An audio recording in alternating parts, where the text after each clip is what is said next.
Today we will be discussing about the stroke, CVA. First of all, what is the stroke? A cerebrovascular accident is the sudden loss of brain functions caused by disruption of the blood flow to the brain. When there is the disruption on the blood supply to the brain, then there might be the stroke, okay? And when the blood flow stops, brain cells are damaged or die. Why the stroke occurs is when there is cessation in the blood supply, then the brain cell dies and it get damaged, okay? And how about let's go to the cause of the stroke. The cause is thrombus, emboli, and compressions. So for the thrombus, a blood clot form in the brain artery, block the blood flow away. So when there is the blood clot on the artery, then the blood supplies seals, then that blocks they block the blood flow locally, then you can develop the stroke. And let's go to the embolus. Embolus is like the clot or other form of material that travels to the through the blood or blood vessels, and when it dislodges on the brain vessels, then you develop the stroke. And the compressions, it might be because of trauma or the tumor growing inside, like it will compress the blood flow, and then that might cease the blood supplies to the brain, and you might develop the stroke. So that are the cause of the stroke. And so the recovery depends on the area of brain affected or the severity of the damage. And let's talk about the transemic ischemic stroke attack. Let's say transemic ischemic attack, TIA. So it looks like a mini stroke, and it's a temporary loss of blood flow to the brain.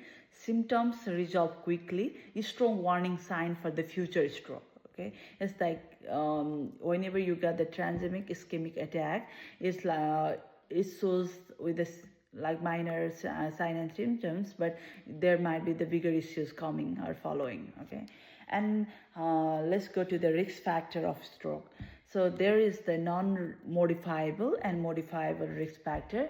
For the non-modifiable, that means you cannot change it. Like it looks like it is like age that you cannot change it, and the gender, that is the non-modifiable factors. And then for modifiable, that might be the diet. Let's go and dive into it.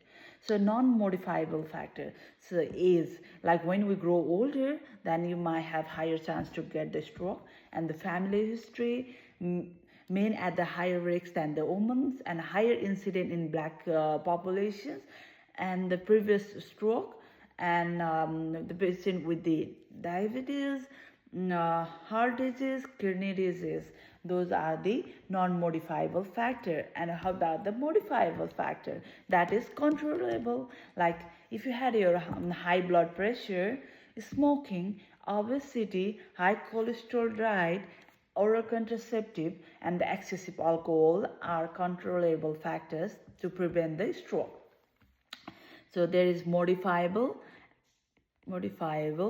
and the non-modifiable viable factors. So the warning sign of the stroke, like we know about the first, right, awareness, and the warning sign will be sudden weakness or numbness on one side of the body, slurred speech or difficulty speaking, dizziness, loss of balance, fall, and vision loss or the blur vision, and altered level of consciousness. Whenever you notice those symptoms, then you might suspect, like you might need to think about like, okay, that person might be having stroke. So we have to be aware that those signs and symptoms. Okay, and possible effect of the stroke, what it can lead. So one-sided paralysis, hemiplegia, and speech and language problem, aphasia, memory loss or confusion, loss of bladder bowel control, and emotional changes, mood swings, difficulty swallowing, dysphagia, and vision deficit. That are the possible effect after the stroke. And how we can prevent it, like we have already deal about the controllable factors, right? Like controlling blood pressures, preventing atherosclerosis, and maintaining healthy weight, low cholesterol diet, reduce alcohol intake, stop smoking.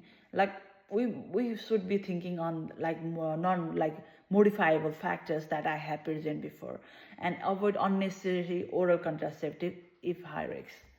So, and to manage it and the treatment, let's go through that. The rehabilitation focus, the patient must have the physical therapy and the speech therapy and the occupational therapy, like physical therapy, speech therapy, and the occupational therapy. Like whenever the patient has gone through the stroke, like the healthcare provider must think like whether he need the physical therapy, speech therapy, or the occupational therapy. And for the functional care, active and passive range of motion exercise, you can do that. Skin breakdown prevention, because like when you break your skin, like if you have the trauma, like there might be the clot formation, unnecessary clot formation that might dislodge as an embolus, and that might be dislodged to the brain vessels on the brain that might cause the stroke. So, and there should be the adequate nutrition support, bowel and bladder training, and emotional support, counseling, and support groups. Like after the stroke, you should be thinking about the passive range of motion exercise, skin breakdown prevention, adequate nutrition support, bowel and bladder training, emotional support, counseling, and support group. And for the safety and independence, safe environment, grab bars, handrails, ramp, like looking at their affected side of the brain and their function, we need to supplement those sort of things to the patients so that they can cope with their life, okay, after the stroke. And self-help device to promote the independence. And what are the complications of stroke? So complication will be the pressure injury, because they won't be able to move that part. Then they might be staying on the same position for long. That leads to the pressure injury. And the bowel and bladder problem, if they are having issues with, let's say, hemiplegia or paraplegia, they might have the issue with the bowel and bladder problem too. When the stroke affect the knobs on the knobs that control the bowel and bladder, they might develop those. And the blood clot, thrombophlebitis, and the malnutrition, hydrations, depression, choking and aspirations, and permanent paralysis. I have seen the people getting the choking and aspirations, permanent paralysis, and the pressure injuries are the major complication after the stroke. That's all for today. If you have other questions or any other topic you want to discuss, just bring that on the comment. See you on next video. Take care. Bye bye.